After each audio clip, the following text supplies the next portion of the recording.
to find the area bounded by the curves x equals 1 minus y squared and x equals y squared minus 1. These two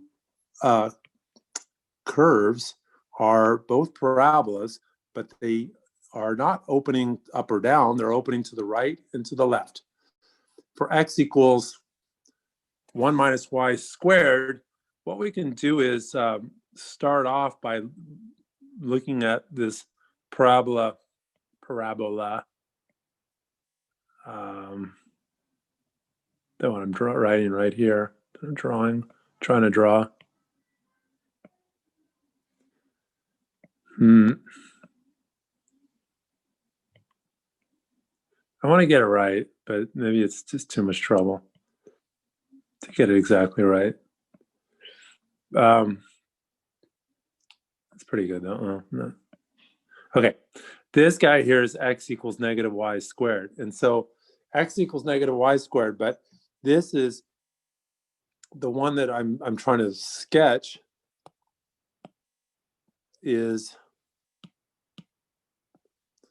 x equals negative y squared, all of that plus 1. And what that does is it shifts it to the right by 1. But you can just plug numbers in, put in y equals 0, and you get x is 1. So you can see that that's, and you can put some other numbers in. Put in y as plus or minus 1, etc. And you'll get something out of that.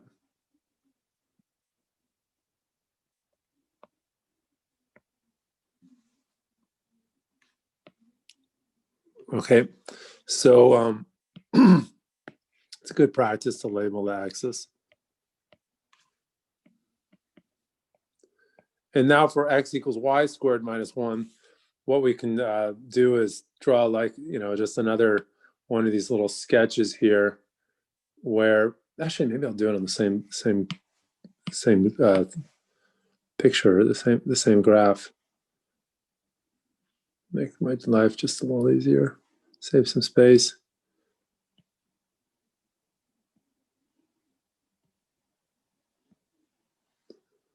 Roughly speaking, this is x equals y squared. Okay, the other one I have is x equals negative y squared.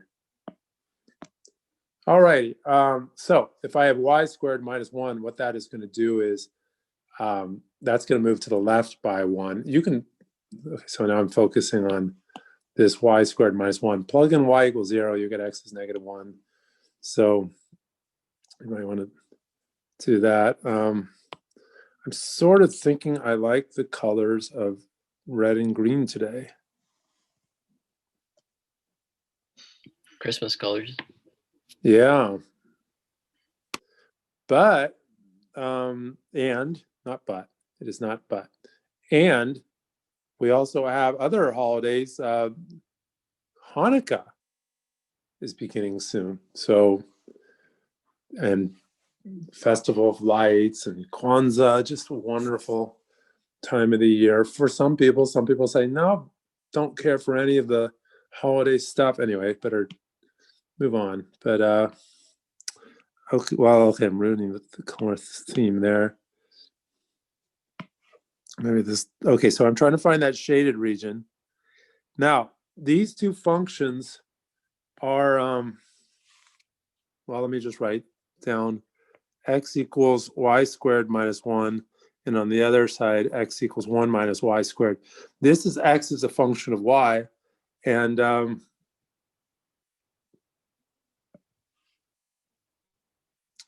if I draw my rectangle, it looks like that. And okay, what's the point of doing a rectangle? Well, at least I can see that the thickness is dy. See, so what's going to happen is I'll have a bunch of rectangles all lined up, next to each other, but they're going to go have that shape, and the thickness is dy. And some people say, oh, that can help me understand that the area is going to be found by integrating y values, f of y minus g of y dy, and this is the right and the left. So I integrate from left to right, and everything has to be y. To me, it does. I mean, why I don't care about the x coordinates. I care about the y coordinates. And by the way, the intersection is found by carefully sketching the graph. However, you can also find the intersection algebraically. I have x equals 1 minus y squared, x equals y squared minus 1. So 1 minus y squared is y squared minus 1. So I have 2 equals 2y squared. So therefore, y squared equals 1. So y is plus or minus 1. Okay, so anyway, I found those coordinates there. So I go -1 to 1, and I'll put the function on the right, which is 1 minus y squared, and I subtract y squared minus 1 dy. All right. Now, how about we try not to work too hard or something? I don't know what, or maybe work smart here. Okay, first of all, I'm going to factor out 2.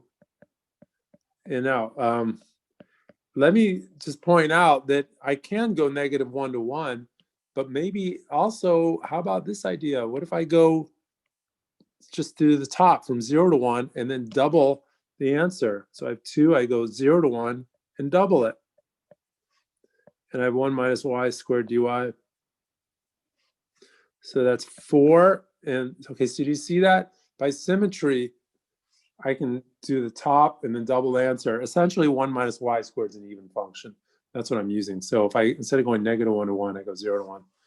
And so the integral of 1, antiderivative of 1 is y. Then I have y to the third over 3. 0 to 1.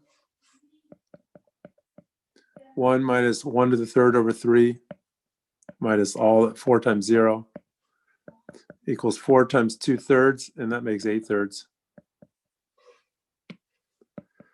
And it's probably better. It is better if I look up the answer. What the heck's all that? Frick. What the heck? That's like crazy.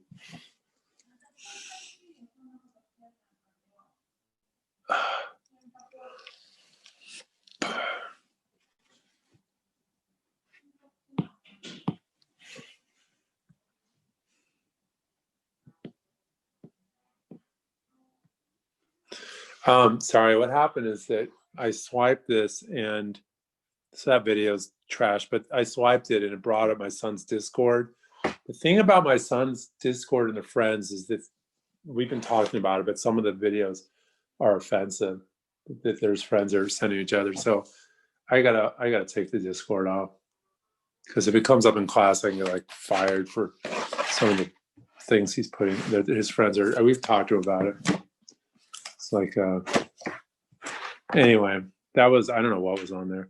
So I don't know what he's doing, but it was almost to the end of the video. Maybe I think maybe I could get that video, because I put the answer up.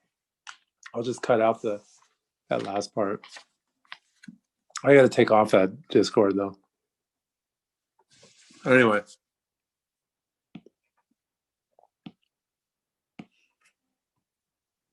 I think what's going on is that there's a way to remove it from this idea of swiping, and it comes up. Okay, so this is important because this one I integrate with respect to y, and the other one was integration with respect to x. Okay, are there any questions about that?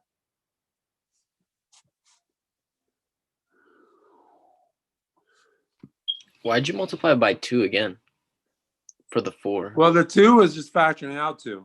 Yeah, but where did the other 2 come from? Because I'm doing the top and doubling. Oh, okay. Yeah. It's when you have an even function. 1 minus y squared is an even function, but you can really see it from this picture.